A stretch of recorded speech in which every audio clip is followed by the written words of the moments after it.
म्हणून इथे विद्वाराला मान नाहीये. जे ढोंगी असतात की नाही अशा लोकांना जास्त मान आहे. तो अरिहंत सांगत होता, गावकऱ्या हो, कुठं भक्ती करता, कुठं शिव आराधना करता, कुठं नामस्मरण करता. हे नामस्मरण करूनही मरण येतच ना माणसाला.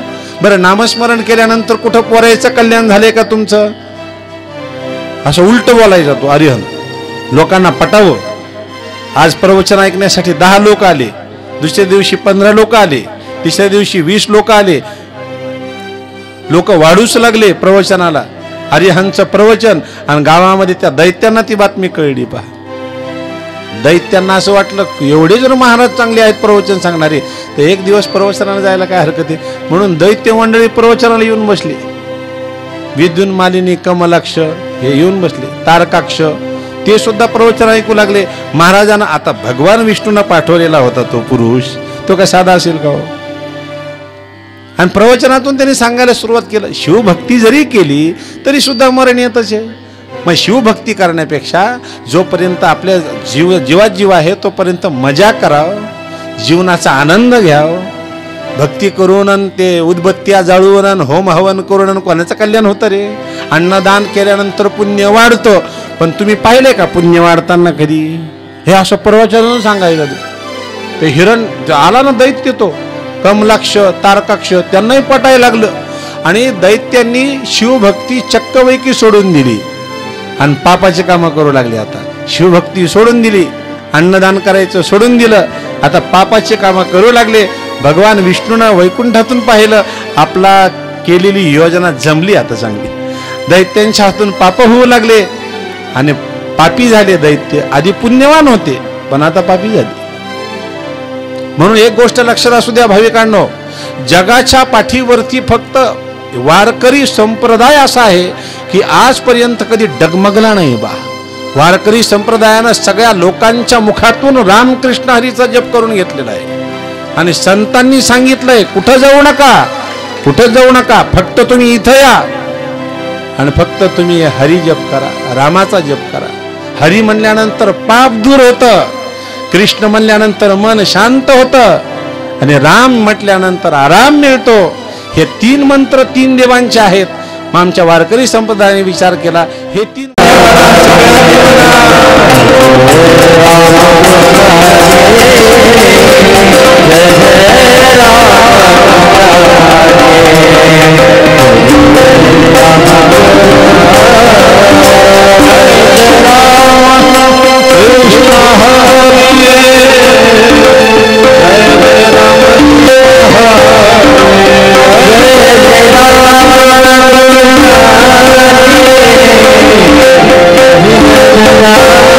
Hare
जगाच्या पाठीवरती फक्त एकच वारकरी संप्रदाय आहे की त्यांनी हा मंत्र कायमस्वरूपी ठेवला, रामकृष्ण हरी.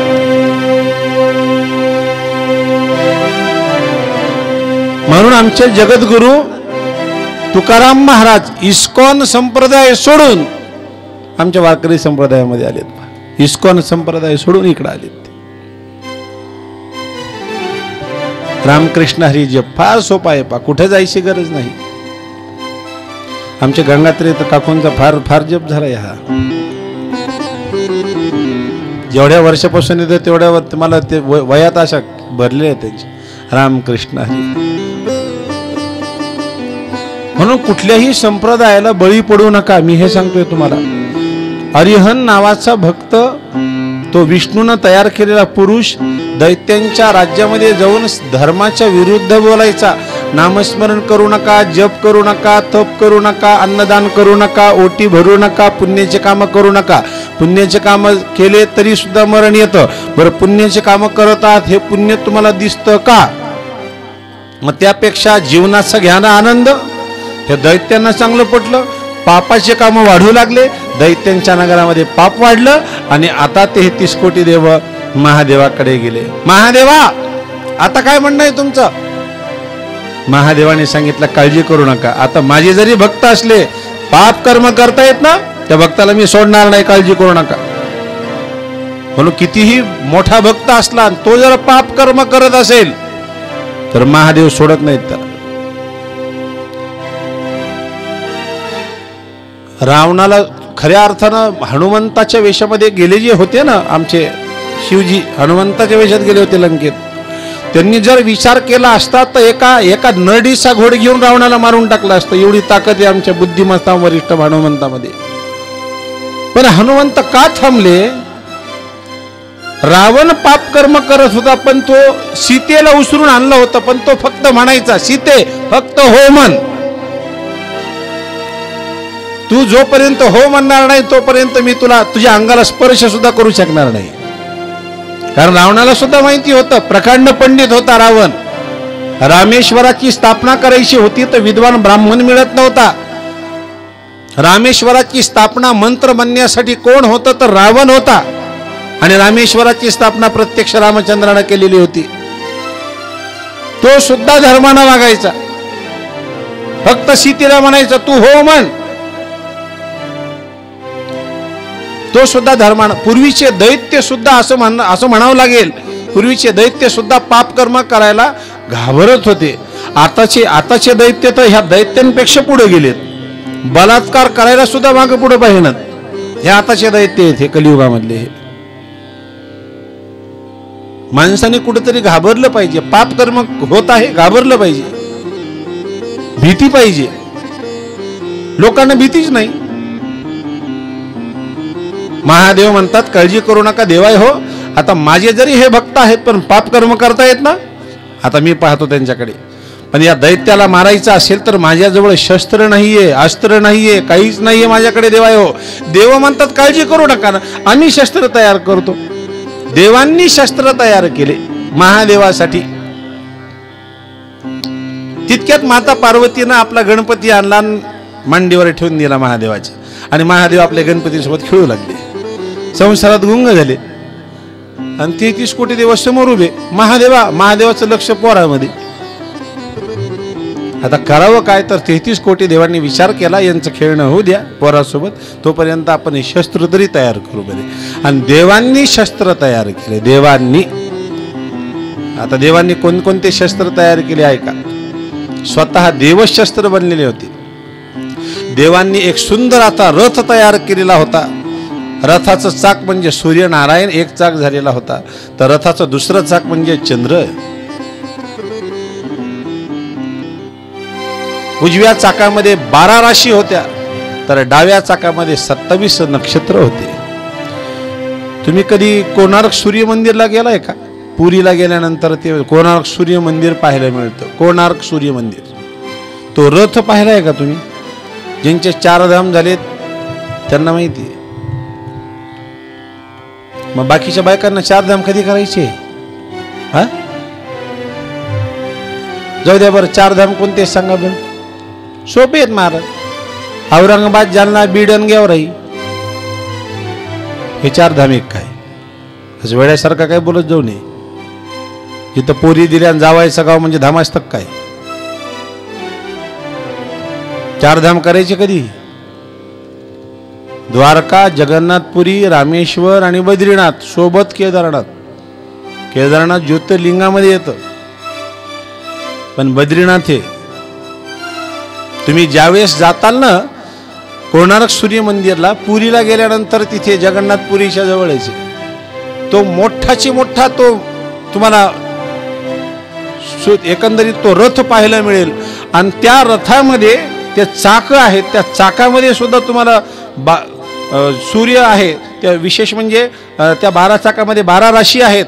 या डाव्या चाकामध्ये 27 नक्षत्र आहे. ते सूर्य मंदिर जे आहे ना एकदा पहा. आणि तिथे गेल्यानंतर एखादा गाईड घ्या आणि गाईडला विचारा की हे काय आहे ते. त्या सूर्य मंदिरला गेल्यानंतर बाईनं कुंकू कसं लावावं त्याचंही वर्णन आहे. बाईनं कुंकू कसं लावावं माहिती का? तिथं गेल्यावर तुम्ही पहा, तुम्ही एकदा विचारा. तिथं बाईनं पांढरफटक कुंकू कधीही, पांढरफटक आपलं कपाळ असं कुंकून पुसून घेऊन, पांढरफटक कपाळ कधी असू दे, कुंकू लावण्याची पद्धत सांगितलेली आहे. असा आरसा समोर, तिथली पद्धत सांगतात ते पहा. असा आरसा समोर घेऊन कधी आधी थोडंसं भांगेमध्ये थोडंसं शेंदूर भरला पाहिजे. एकदम कुंकू पुसू नये तोंड धुताना. आधी भांगेमध्ये थोडंसं आणि नंतर आरसा समोर घ्यायचा आणि मग कुंकू असं लावायचं. मग कुंकू ठसठसीत लावल्यानंतर मग सूर्यनारायणाचं दर्शन घ्यायचं. तिथं ती पद्धत सांगतात. तुम्ही तो सूर्यनारायण कोणार्क सूर्यमंदिर तिथला रथ पहा. तसा रथ तयार केला होता, त्याच पद्धतीने रथ तयार केला होता. ब्रह्मदेव स्वतः सारथी झाले होते त्या रथाचे.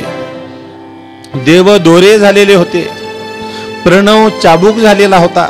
हिमालय धनुष्य झालेला होता. हिमालय धनुष्य झाला. देव शस्त्र बनले.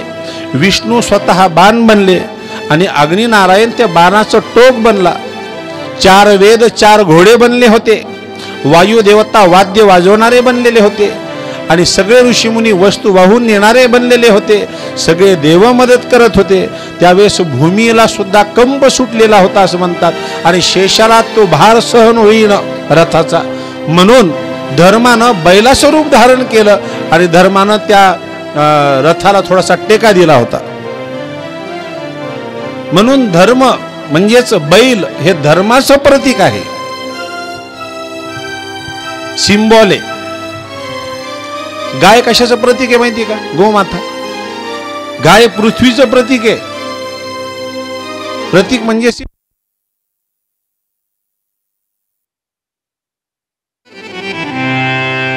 घंटा सरस्वती देवी धनुष्य शूत रूपिणी ईशु विष्णुर्महातेजा स्वग्नी शाल्यं प्रकृतितम.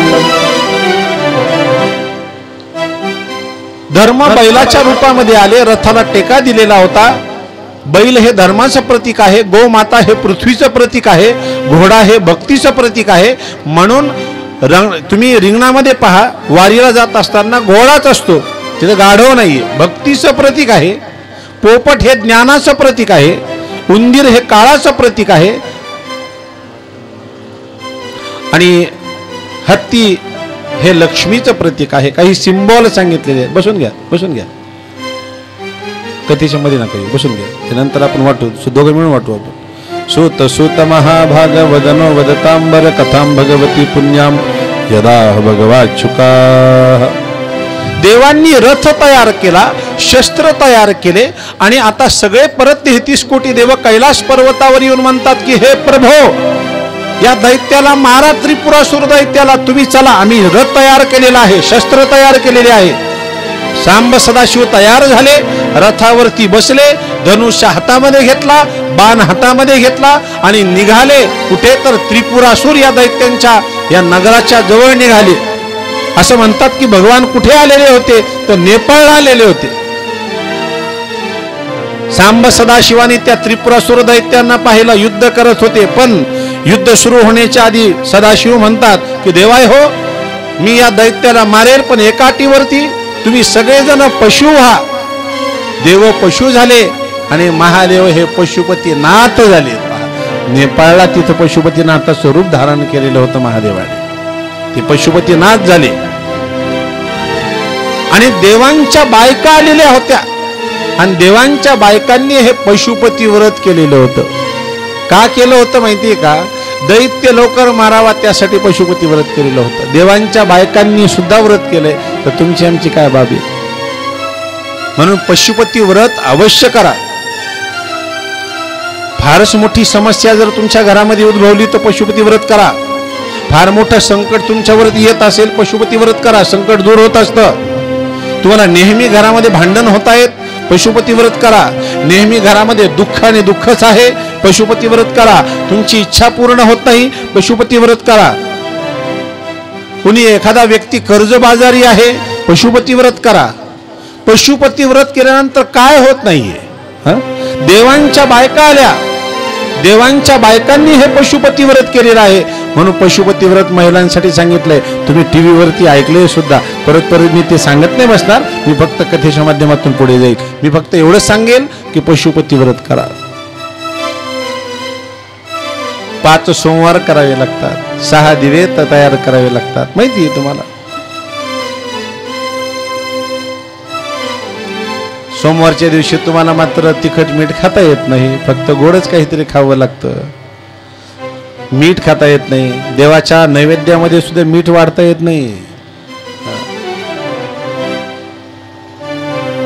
मग संध्याकाळी पूजा करावी लागते, दिवे न्यावे लागतात, अभिषेक करावा लागतो. पहिले सकाळी अभिषेक करावा लागतो, संध्याकाळी मग पूजा करावी लागते. मग ते दिवे तिथं ठेवावे लागतात. जो प्रसाद नेलेला असतो त्याचे 3 हिस्से करावे लागतात. 2 हिस्से तिथं ठेवायचे, 1 हिस्सा घरी घेऊन यायचा. येताना 1 दिवा घेऊन यायचा. तो दिवा आपल्या दाराच्या उजव्या बाजूला, दारामध्ये घरात प्रवेश करतो त्याच्या उजव्या बाजूला ठेवायचा. हे असं व्रत करावं लागतं. आणि दिवसभर ओम नमः शिवाय, किंवा महिलांनी श्री शिवाय नमस्तुभ्यम, श्री शिवाय नमस्तुभ्यम, श्री शिवाय हा जप करावा लागतो. हे पशुपती व्रत करा. रात्री भोजन करा, प्रसाद घ्या. देवांच्या बायकांनी सुद्धा हे व्रत केलं.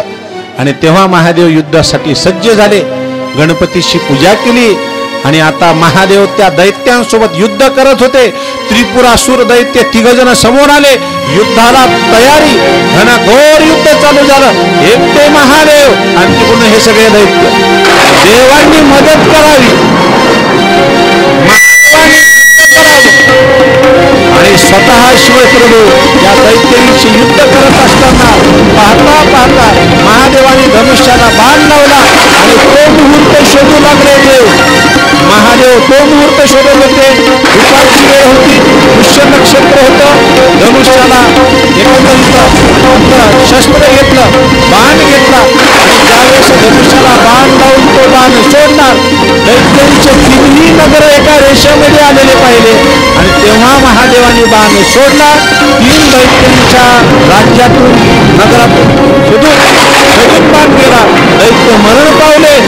सगळ्या देवांनी जय जयकार केला. नमः पार्वती पतये शिव हर हर महादेव, शिव हर हर महादेव. एकाच बाणामध्ये 3 दैत्यांच्या नगरातून बाण घुसला आणि 3 दैत्यांच्या हृदयामध्ये घुसला. त्रिपुरासुर दैत्य म्हणजे 3 दैत्य मारले गेले. आणि त्या दिवशी त्रिपुरासुर ज्या दिवशी मारले गेला, त्या दिवशी सगळ्या देवांनी छानपैकी दिवाळी साजरी केल्याचे वर्णन पहा. दिवे लावलेले होते. महादेवाच्या मंदिरामध्ये दिवे लावलेले होते. अशा पद्धतीनं हा दैत्य मारला. आणि 33 कोटी देवांनी पुष्पवृष्टी केली, शिवप्रभूंची आराधना केली. गंगाधरा मनमोहना उमाशंकरा महादेवा. गंगाधरा मनमोहना उमाशंकरा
भगवंतांनी त्रिपुरासुर नावाचा राक्षस महादेवानी मारला.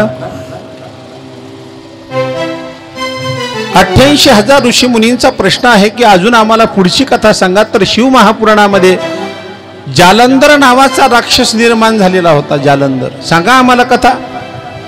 व्यास म्हणतात ऐका. त्रिपुरासुर राक्षस मारल्यानंतर सगळे 33 कोटी देव आपापल्या स्वर्गामध्ये गेले आणि सुखानं राज्यकारभार करू लागले.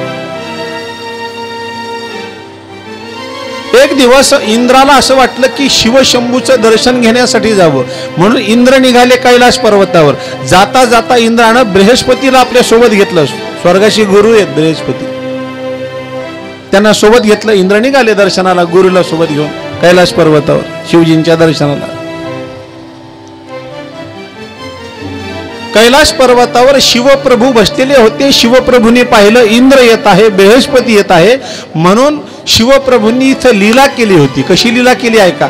शिवशंभूंनी ब्राह्मणाचं रूप धारण केलं आणि ब्राह्मणाच्या वेशामध्ये कैलास पर्वताच्या महाद्वारावर थांबले. ब्राह्मणाच्या वेशामध्ये थांबले. ही लीला आहे. इंद्र आले, बृहस्पती आले. इंद्रानं त्या ब्राह्मणाला पाहिलं. इंद्रानं आवाज दिला, ए ब्राह्मणा, लवकर सांग शिवशंभू कुठे आहेत, महादेव कुठे गेलेत. आता त्या वेशामधलेच महादेव होते. वेश घेतला होता ब्राह्मणाचा. ब्राह्मणाच्या रूपामधले महादेव म्हणतात मला नाही माहिती कुठे गेलेत महादेव. इंद्र संतापला. काय, एका शुल्लक ब्राह्मण आणि मला अशा पद्धतीने बोलतो. इंद्राला राग आला. इंद्राला कळलंच नाही ते महादेव आहेत ते. इंद्रानं काय केलं, त्या ब्राह्मणाची गचंडी पकडली. राग आला शिवशंभूला. शिवशंभू होते स्वतः ब्राह्मणाच्या वेशामध्ये. राग आलेल्या महादेवानं फक्त डोळे असे मोठे केले आणि इंद्राकडे पाहिलं आणि बृहस्पतीनं त्या ब्राह्मणाचे डोळे बारकाईनं पाहिले आणि बृहस्पतीच्या लक्षामध्ये आलं हे ब्राह्मण म्हणजे साक्षात महादेव आहेत. बृहस्पतीनं इंद्राला चिमटा घेतला. इंद्रा इंद्रा गचंडी पकडू नको, इंद्रा इंद्रा. पण इंद्रा नाही का ना. शेवटी बृहस्पतीनं त्याचा हात पकडला इंद्राचा. त्याचा हेच गळ्याला लावलेला हात होता, त्याचा हिसकावून बाहेर काढला. बाजूला सरक, तुला माहिती का कोण येते, बाजूला सरक. मग बृहस्पतीनं कानामध्ये सांगितलं, इंद्रा असं काय करतोय, हे ब्राह्मण म्हणजे साक्षात सदाशिव आहेत. ते आपली परीक्षा घ्यायला आलेले आहेत ब्राह्मणाच्या रूपामध्ये. तू त्यांचीच गचंडी पकडायला लागलास तू. आणि ती गोष्ट कळल्यानंतर इंद्रानं हात जोडलेत आणि हात जोडून प्रभो प्रभो मला क्षमा करा महादेवा, मला काय माहिती तुम्ही ब्राह्मणाच्या वेशामध्ये. पण महादेवाला राग आलेला होता. महादेव स्वतःच्या वेशामध्ये आले. रागामध्ये आलेले महादेव, इतका राग आलेला होता की महादेवाच्या दोन्ही भुवयाच्या मधून एक अग्नीचा ज्वाळा बाहेर पडला. अग्नी ज्वाळ. आणि 33 कोटी देवांनी महादेवाच्या त्या दोन्ही भुवयाच्या मधून जो अग्नी बाहेर पडलेला होता तो अग्नी उचलला समुद्राच्या पाण्यामध्ये फेकून दिला.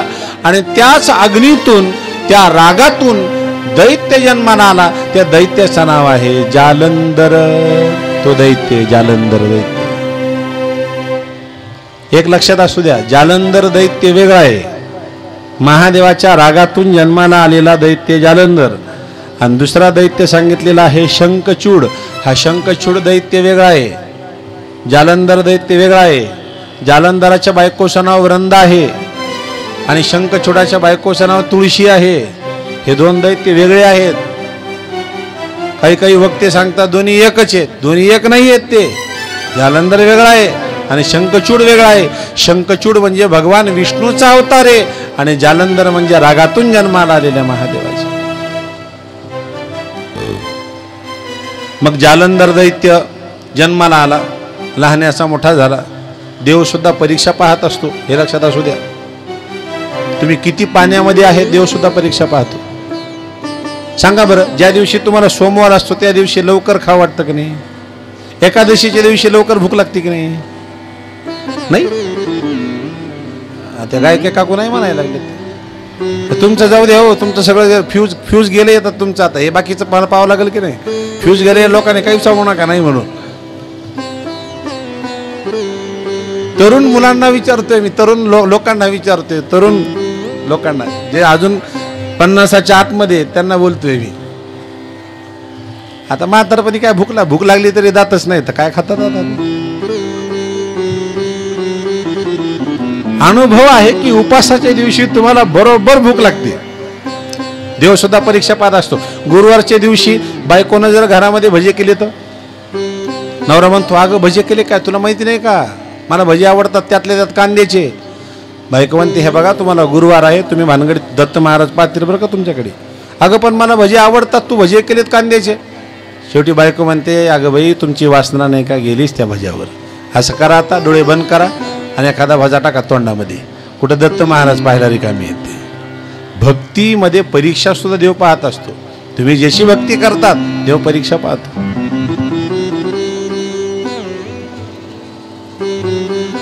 जालंधर दैत्य लहानाचा मोठा झाला. जालंधर दैत्य राज्यकारभार करू लागला. शुक्राचार्यांना बोलावून घेतलं. शुक्राचार्याला गुरुपदावरती बसवलं. जालंधरानं सगळे दैत्य गोळा केले आणि जालंधराचं राज्य चालू झालं या पृथ्वी तलावरती. त्या काळी जालंधरानं सगळ्या दैत्यांना सभेमध्ये बसवलं, बोलावलं. जालंधर पाहतोय तर काय त्या सभेमध्ये राहू नावाचा राक्षस सुद्धा बसलेला होता. तुम्ही श्रीमद भागवतात कथा ऐकली ना, तो राहू सुद्धा, त्याला तोंड नव्हतं, नुसतं धड. राहू दैत्यानं जालंधराकडे पाहिलं, जालंधरानं राहू दैत्याला पाहिलं. जालंधर दैत्य सिंहासनावर बसलेला. जालंधरानं राहूला पाहिलं आणि विचारलं, गुरु महाराज, शुक्राचार्य महाराज, हा सभेमध्ये बसलेला हा दैत्य कोण आहे, ज्याला धडच नाहीये, तोंडच नाहीये, नुसतं धड आहे, म्हणजे तोंड नाहीये त्याला. हा बिना तोंडाचा नुसतं धड असलेला राक्षस कोण आहे. आणि मग सांगितलं शुक्राचार्यानं, हे नुसतं धड आहे ना, हे म्हणजे राहू दैत्य, याला तोंड का नाही.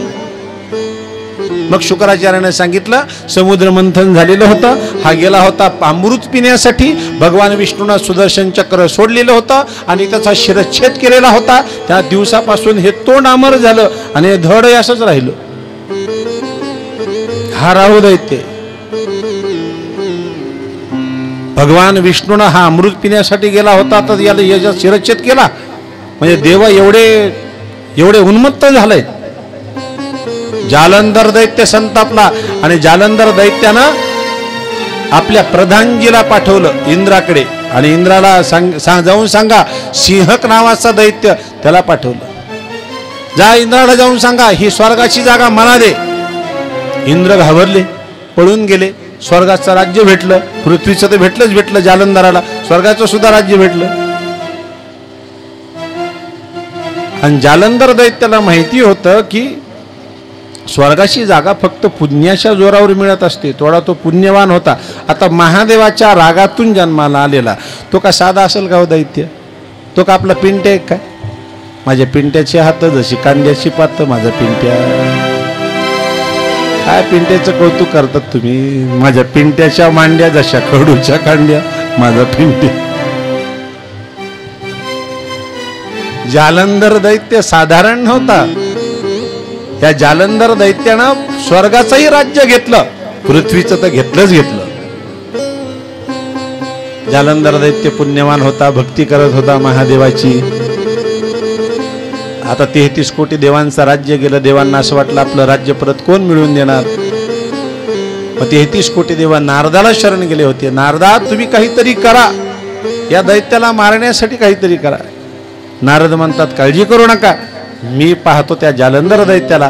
आणि नारदाची स्वारी जालंधर दैत्याच्या स्वर्गामध्ये निघाली. नारद भजन करत करत निघाले. नारायण नारायण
नारदाची स्वारी जालंधर दैत्याकडे आली आणि जालंधर दैत्यानं पाहिलं नारद आलेले आहे. दैत्याच्या लक्षामध्ये आलं काहीतरी घोटाळा करणार आहेत. जालंधर दैत्य हुशार होता, त्याला माहिती होतं, शुक्राचार्याने सांगितलं होतं ज्यावेळेस देवांवरती संकट येतं त्यावेळेस नारद येत असतात. नारदाचं ऐकू नको, शुक्राचार्याने आधीच इंजेक्शन दिलं होतं त्याला. जालंधर दैत्यानं नारदाला पाहिलं आणि दुर्लक्ष केलं. नारद आले, दुर्लक्ष. नारद म्हणतात, अरे जालंधरा, मी तुला हे सांगण्यासाठी आलो की मला तुझं फक्त राज्य पाहिजे, बाकी मी कोणता घोटाळा करणार नाही. तू काही काळजी करू नकोस, तू पराक्रमी आहेस. तिन्ही लोकांमध्ये तुझा पराक्रम गाजलेला आहे. मला तुझा पराक्रमही पाहायचा होता आणि तुझं राज्यही पाहायचं होतं आणि तू एवढा पराक्रमी आहे, मला तुलाही पाहायचं होतं. मी तुला पाहण्यासाठी आलोय.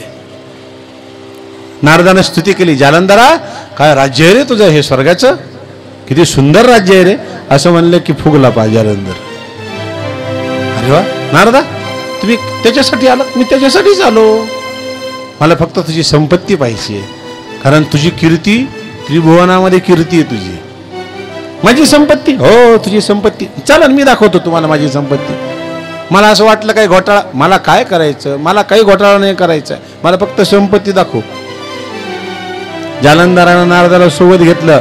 जालंधर दैत्य आपलं सगळं राज्य दाखवू लागला, आपली संपत्ती दाखवू लागला. नारदानं ती संपत्ती पाहावी, जालंधराची स्तुती करावी.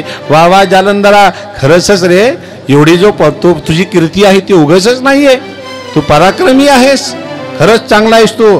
एवढं सगळे हे रत्न पाहिले, काय रत्न आहेत तुझ्या राज्यामध्ये, काय वैभव आहे तुझ्या राज्याचं. पण तुला माहिती आहे का, तुझ्या राज्यामध्ये एवढं सगळं रत्न आहे, फक्त एक रत्न नाहीये, चांगलं रत्न नाहीये तुझ्याकडे. जालंधर दैत्य म्हणतो, काय एवढं सगळं असून रत्न एक कमी? हो, एक रत्न कमीच तुझ्याकडे. आणि कोणतं रत्न कमी आहे नारदा माझ्याकडे? सोनं चांदी हिरे माणिक मोती वाटेल ते स्वर्गामध्ये माझ्या, कोणतं रत्न कमी आहे? नारद म्हणतात, अरे जालंधरा, एवढं सगळं तुझं सगळं छान आहे, पण एका रत्नामुळे गेलं हे सगळं. कोणतं रत्न? स्त्री रत्न. स्त्री रत्न कसं पाहिजे, चांगलं पाहिजे का नाही? मग ते स्त्री रत्न कुठं भेटत, मी सांगतो ना तुला. अरे त्या महादेवाची बायको पार्वती दिसायला फार छान आहे, 3 देवांमध्ये सुद्धा सुंदर आहे. आणि ते रत्न जर तुझं झालं ना तर बस, त्रिभुवनाचा अधिकारी तूच. तुझ्या चांगल्याचाच विचार करतोय मी, तसं तू तू तू तू तू तू तुझा विचार कर. मी तर तुला खरं सांगितलंय, लावली ना कळणार जाणं.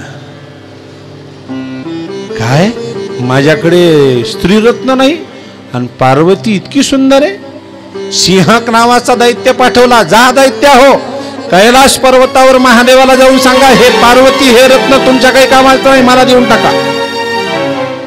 सिंहक दैत्य निघाला कैलास पर्वतावर आणि महादेवाच्या समोर निर्भीडपणाने म्हणतो, हे महादेवा, तुमची बायको पार्वती हे रत्न द्या एक, नाही तर युद्ध करा एक. आता देवादिदेव संतापले, माझी बायको मागतो. दैत्य इतके संतापले महादेव दैत्यावरती की महादेवाच्या अंगातून एक काळा कुट्ट विकराळ माणूस बाहेर पडला आणि तो अकराळ विकराळ माणूस भूक लागली म्हणून लचके तोडू लागला स्वतःचे. जालंधर दैत्य महादेवाने मारला. वृंदा तिची बायको ती शरण आली, प्रभो काय केलं तुम्ही, हे माझ्या नवऱ्याला मारलंय तुम्ही. त्यावेळेस महादेवाने तिला उशाप दिला, काळजी करू नकोस वृंदे, आजपासून सगळे भक्त दाराच्या समोर तुळशी वृंदावन तयार करतील आणि त्याच्यामध्ये तुळशीचं झाड लावतील, म्हणून ते वृंदावन येते. जे आहे ना आकार, त्याला वृंदा असं नाव आहे आणि त्याच्यामध्ये तुळस लावतील. जे माणसं आपल्या दाराच्या समोर तुळशी वृंदावन तयार करून त्याच्यामध्ये तुळशीचं झाड लावतील, त्या माणसाच्या घरामध्ये अखंड सुख समृद्धी राहील, हा आशीर्वाद आहे. म्हणून आपल्या दारासमोर तुळशी वृंदावन पाहिजे. पहा, या आकाराला वृंदा असं म्हणतात आणि त्याच्यामध्ये तुळशी आहे आणि ती तुळशी म्हणजे साक्षात लक्ष्मी येते. वृंदेशी भक्ती पाहिली, वृंदेशी भक्ती पाहून आमचे विष्णू सुद्धा भाळून गेले. पहा, नंतर भगवान विष्णूला सावरण्यात आलं, भगवान विष्णू भानावरती आले. मग त्यानंतर शंखचूड दैत्याच्या रूपामध्ये प्रत्यक्ष आलेले होते, भगवान विष्णू आले होते शंखचूडाच्या रूपामध्ये. मग त्यांना तुळशी बायको भेटलेली होती, त्या तुळशीचं सुद्धा पातिव्रत्य पतिव्रता होती ती. आणि महादेवाने नंतर त्या शंखचूड दैत्याला मारलं होतं आणि आशीर्वाद दिला होता तुळशीला, आजपासून जे माणसं तुळशी वृंदावन तयार करून त्याच्यामध्ये तुळशीचं झाड लावतील, त्या माणसाच्या घरामध्ये तरुणपणी कधी नवरा मरणार नाही, त्या घरामध्ये कधी तरुणपणी बाईला मरण येणार नाही, लेकरं सुद्धा तरुणपणी मरणार नाहीत, लेकरां अपघातामध्ये मरणार नाहीत. तुळशी वृंदावन त्यासाठी पाहिजे आणि बाईनं सकाळ संध्याकाळ त्या तुळशीची पूजा केली पाहिजे. सकाळी त्या तुळशीला पाणी घातलं पाहिजे आणि संध्याकाळी उदबत्तीन दिवा लावला पाहिजे. महादेवाचा तो आशीर्वाद आहे. आनंद वाटला आणि प्रश्न विचारला, अजून महादेवानं कोणकोणते रूप घेतलेत? महादेवानं अजून आपले रूप घेतलेले आहेत. महादेव नंदीच्या रूपामध्ये सुद्धा आलेले आहेत. नंदीचा अवतार म्हणजे साक्षात महादेवाचा अवतार आहे आणि त्या अवताराची कथा मी तुम्हाला आज नव्हे तर मी तुम्हाला उद्या ही कथा सांगणार आहे. 4:30 होऊन गेलेले आहेत. फार कथा गोड आहे. खऱ्या अर्थानं ज्यांच्या माध्यमातून आपल्याला ही कथा ऐकायला मिळाली ते गंगात्रे परिवार, एकदा या परिवारासाठी टाळी होऊ द्या. या परिवाराच्या माध्यमातून आपल्या सगळ्यांना ही कथा श्रवण करायला मिळाली. उद्या महादेवाचे काही अवतार आहेत, ते अवतार मालिका मी तुम्हाला सांगणार आहे आणि उद्या 12 ज्योतिर्लिंगाचं महात्म्य सांगून या कथेला मी विश्रांती देणार आहे. 12 ज्योतिर्लिंग उद्या पाहणार. जरा उद्याची वेळ बदललेली आहे, जरा वेळेसंदर्भात सांगतो. उद्या 8 वाजता आपण कथेला सुरुवात करणार आहोत. जरा सकाळी लवकर आवरा, तुमचं लवकर उठा, लवकर आवरा. 8 वाजेपर्यंत इथे या, मग आपण कथेला सुरुवात करू. जास्तीत जास्त 10 साडेदहा वाजेपर्यंत कथेला आपण कथा संपवणार आणि त्यानंतर कीर्तन आपल्याला उभं करायचं आहे. कीर्तन आहे, काल्याचं कीर्तन होणार. सप्ताहाला पूर्णत्व तेव्हाच येतं, काल्याचं कीर्तन केल्यानंतरच पूर्णत्व प्राप्त होत असतं. मग उद्या कीर्तनही आहे. सगळ्या भक्तांनी जरा उद्याचे दिवस, एक दिवस महादेवाला देताल ना तुम्ही, एकच दिवस मागतोय मी. बाकी तुमच्या मनासारखंच चाललं होतं ना, 1:30 पावणे 2 चाललं होतं का नाही मनासारखं? पण आता उद्या माझ्या मनासारखं ऐकताल का तुम्ही? उद्या सकाळी 8 वाजता या. उद्या 12 ज्योतिर्लिंगाचं महत्त्व तुम्हाला सांगेल. शिवजींचे अनेक अवतार आहेत, ते अवताराविषयी मला फार बोलायचे तुमच्याशी. उद्या 8 वाजता या. 8 वाजता मी येणार. जास्तीत जास्त 10:30 वाजेपर्यंत आपली कथा होणार आणि त्यानंतर एका रांगेमध्ये येऊन इथं दर्शन, मी ग्रंथ समोर ठेवणार आहे, सगळ्यांनी दर्शनं घ्यायची आहेत. तोपर्यंत कीर्तनाची सगळी तयारी होणार आहे. सगळ्यांनी कीर्तन ऐका आणि या वर्षीचं हे पुष्प साक्षात अडकेश्वर भगवंताच्या चरणी आपण अर्पण करणार. उद्याचा दिवस महत्त्वाचा आहे. उद्या तुमच्या सगळ्यांच्या मुखातून मी 3 श्लोकांचं उच्चारण करणार. शिवमहापुराणामध्ये 3 श्लोक सांगितलेत. पहा, हे 3 श्लोकांचं उच्चारण उद्या मी तुमच्या मुखातून करून घेणार आहे. उद्या शिवपुराण ऐकल्याचं सगळं पुण्य 3 श्लोकामध्ये आहे. ते जर तुम्हाला पुण्य प्राप्त करायचे असेल तर उद्या लवकर यावं लागेल. बाकी संसार चालूच आहे, 12 महिने 18 काळ चालूच आहे, पण एक दिवस उद्याचा मात्र महादेवासाठी द्यायचा आहे. आणि मला खात्री आहे की तुम्ही सगळ्याजणी लवकर येताल आणि छानपैकी शिवप्रभूची हे वाङ्मय स्वरूप मूर्ती आपण सगळेजण ऐकणार आहोत. मी सुद्धा आतुर आहे, तुम्ही सुद्धा आतुर आहात. शिवजींचे अनेक अवतार मी तुम्हाला उद्या सांगणार, 12 ज्योतिर्लिंगाचं महात्म्य सांगणार. आता मी वाणीला विराम देतो, पण आमचे खाडे साहेब साखाडे महाराज या ठिकाणी येतील. तुम्हाला काही सूचना करायच्या आहेत, तोपर्यंत आरतीची तयारी होईल. या खाडे महाराज या, काही सूचना आहेत त्या सूचनांचं पालन करा, ऐका सूचना. त्याच प्रकारे